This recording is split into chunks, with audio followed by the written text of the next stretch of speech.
Hello दोस्तों, bank of Baroda के बारे में हम वीडियो में बात करने वाले हैं और बैंक ऑफ बड़ौदा के साथ हम पूरे बैंकिंग सेक्टर में प्रेजेंट टाइम पे चल क्या रहा है उसके बारे में भी इस वीडियो में हम बात करेंगे। उसके बाद हम जानेंगे कि बैंक ऑफ बड़ौदा के क्वार्टर फर्स्ट के नंबर कैसे आए हैं और उन नंबर का हम एनालिसिस इस वीडियो में जो है वो करने वाले हैं। तो सबसे पहले हम शुरुआत करते हैं बैंकिंग सेक्टर के बारे में और बात करते हैं कि आखिर बैंकिंग सेक्टर में चल क्या रहा है। तो देखिए, अभी आपने देखा होगा कि चाहे वो प्राइवेट बैंक हो या फिर PSU बैंक हो, वो आपने देखा होगा कि वो एक रेंज के अंदर ही ट्रेड कर रहे हैं काफ़ी समय से। अब इसमें चैलेंजेस क्या क्या हमें देखने को मिल रहे हैं, क्योंकि बैंक के जो डिपॉजिट हैं, चाहे वो प्राइवेट आप बैंक का जब एनालिसिस करेंगे उसमें आप देखेंगे या फिर आप PSU का एनालिसिस करेंगे उसमें आप देखेंगे क्यू ऑन क्यू बेसिस पे और कुछ बैंकों में वाई ऑन वाई बेसिस पे भी हमें काफ़ी चैलेंजेस का सामना या फिर बैंकों को चैलेंज का सामना करना पड़ रहा है। डिपॉजिट जो है वो बैंक को नहीं मिल पा रहे हैं, इस वजह से उनका जो शेयर प्राइस या फिर आप कह सकते हैं कि वो एक रेंज के अंदर ही काफ़ी समय से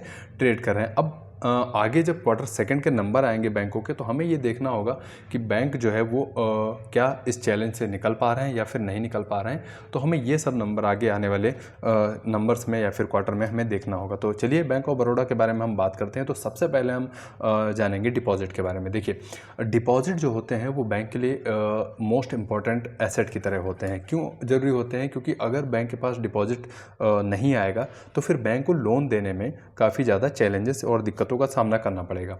BOB के केस में अगर हम टोटल डोमेस्टिक लेवल पे अगर डिपॉजिट की बात करते हैं तो देखिए 11,05,460 करोड़ जो है वो बैंक के पास टोटल डिपॉजिट है। अगर हम इनका इंटरनेशनल बिजनेस जो है उसको भी इंक्लूड कर देते हैं तो टोटल जो बैंक के पास टोटल डिपॉजिट है 13,06,994 करोड़ जो है वो डिपॉजिट है। अब साल दर साल ग्रोथ कितनी हुई है तो आप देखेंगे 8.9% जो है वो ग्रोथ हमें देखने को मिल रही है। लेकिन अभी जैसा मैंने वीडियो में आपको बताया कि डिपॉजिट जो है बैंक के नहीं इंक्रीज़ हो पा रहे हैं।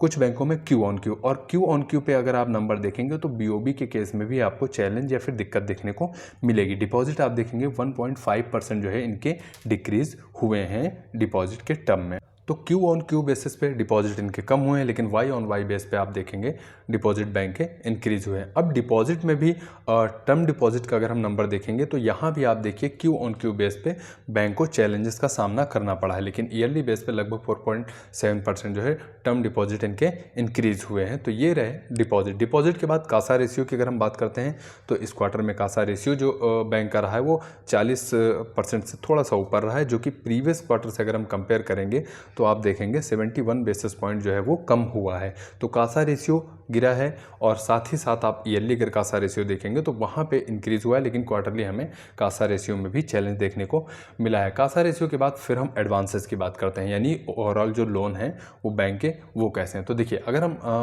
ग्रॉस यानी कि टोटल एडवांसेस की बात करते हैं BOB के केस में तो आप देखेंगे 10,71,681 करोड़ जो है वो बैंक ने टोटल लोन जो है दिया है। अब ये लोन साल दर साल इंक्रीज़ हुआ या फिर नहीं, तो देखिए ईयरली अगर कंपेयर करेंगे तो 8.1% जो है ये इन्होंने लोन ज़्यादा दिया है पिछले साल के कंपेयर में। अगर क्यू ऑन क्यू कंपेयर करते हैं तो आप देखें यहाँ पे आपको डिक्लाइन देखने को मिलेगा। 1.7% जो है इनके एडवांसेस जो है वो गिरे हुए हैं। अगर हम इस क्वार्टर में बात करते हैं तो आप देखेंगे 10,71,681 करोड़ का इनका टोटल एडवांसेस था, लेकिन प्रीवियस में अगर आप जाएंगे तो 10,90,000 के आसपास इनके टोटल जो है वो एडवांसेस थे।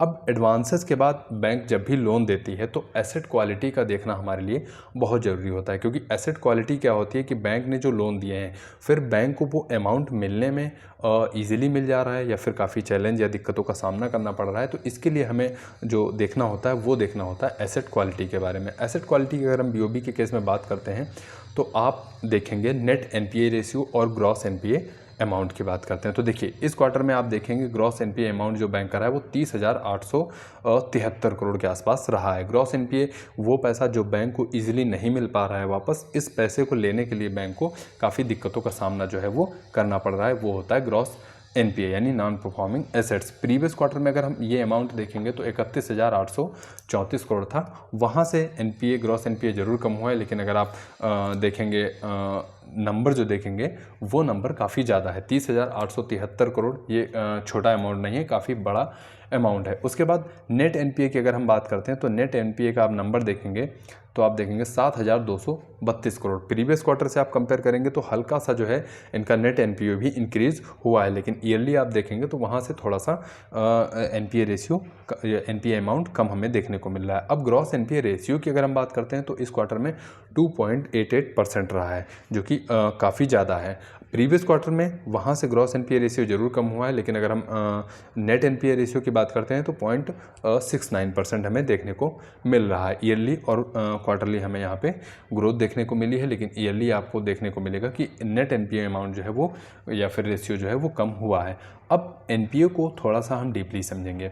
सेक्टर वाइज अगर एनपीए की बात करते हैं तो देखिए बीओबी के केस में आप देखेंगे कि जो एनपीए इनका रहा है, सबसे ज़्यादा जो एनपीए है वो एमएसएमई के सेक्टर में है।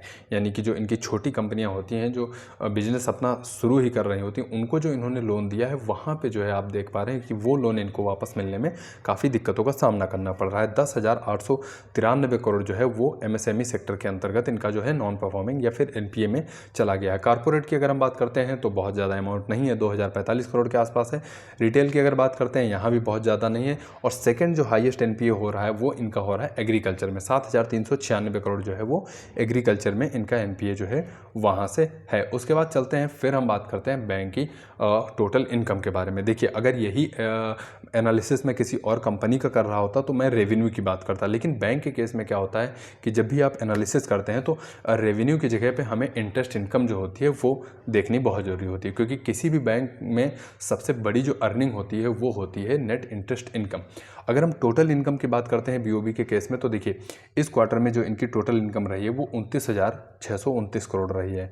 अब ये इनकी जो टोटल इनकम है प्रीवियस क्वार्टर से अगर हम कंपेयर करेंगे तो देखिए इनकी नेट इंटरेस्ट इनकम हल्का सा इंक्रीज हुई है, लेकिन बहुत ज़्यादा शार्प इंक्रीज देखने को नहीं मिला है। लेकिन अगर हम ईयरली कंपेयर करते हैं तो आप देखेंगे 11.6% जो है इनकी टोटल इनकम जो है वो इंक्रीज हुई है। अब कुछ बैंक के खर्चे होते हैं, जैसे कि सबसे बड़ा जो खर्चा होता है जो डिपॉजिट पे ये इंटरेस्ट पेड करते हैं तो वो खर्चा होता है। उसके बाद बोरोइंग जो इन्होंने उधार लिया उस पर इंटरेस्ट पेमेंट करते हैं। फिर एम्प्लॉई सैलरी ये सब निकालने के बाद फिर आते हैं नेट इंटरेस्ट इनकम की तरफ। अब नेट इंटरेस्ट इनकम किसी भी बैंक के लिए जितना इंक्रीज़ होती चली जाएगी वो बहुत ही ज़्यादा अच्छी बात है। बीओबी के केस में आप देखेंगे नेट इंटरेस्ट इनकम जो रही है इस बार 11,600 करोड़ के आसपास रही है। साल दर साल ग्रोथ की बात करते हैं तो 5.5% हमें यहाँ पे ग्रोथ देखने को मिली है।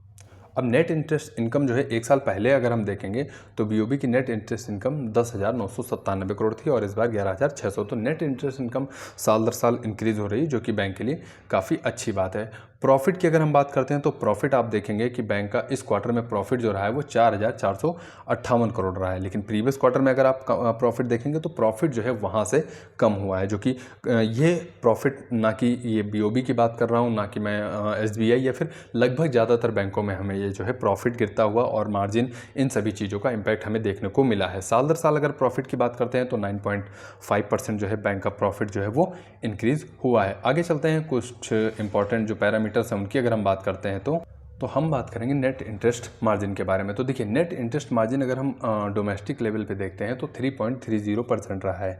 प्रीवियस क्वार्टर से आप कंपेयर करेंगे तो वहाँ से नेट इंटरेस्ट मार्जिन जो है बीओबी का गिरा हुआ है और साल दर साल आप इनफैक्ट देखेंगे तो वहाँ भी नेट इंटरेस्ट मार्जिन को दिक्कतों का सामना करना पड़ा है। ग्लोबल या फिर इंटरनेशनल पे देखेंगे तो नेट इंटरेस्ट मार्जिन जो है इंटरनेशनल लेवल पे इनका इंक्रीज़ हुआ है, जो कि अच्छी बात है। ग्लोबल ओवरऑल की बात करते हैं तो वहाँ भी नेट इंटरेस्ट मार्जिन जो है वो बैंक का गिरा हुआ है। किसी भी बैंक का अगर 3 से 5 या 6% के आसपास नेट इंटरेस्ट मार्जिन है तो हेल्दी नेट इंटरेस्ट मार्जिन जो है वो कहा जाएगा। तो ये मैंने जो एनालिसिस किया ये बैंक ऑफ बड़ौदा के बारे में था। वीडियो आपको कैसा लगा आप कमेंट बॉक्स में बताइए। अगर वीडियो आपको पसंद आया हो तो वीडियो को लाइक करिए, और अगर मैं इस छोटे से वीडियो के माध्यम से आपको कुछ थोड़ी पॉइंट 1 या पॉइंट 2 कुछ भी जानकारी दे पाया हूँ तो चैनल को दोस्तों ज़रूर हमारे सब्सक्राइब करके रखिए। आपके कीमती समय के लिए आपका बहुत बहुत धन्यवाद।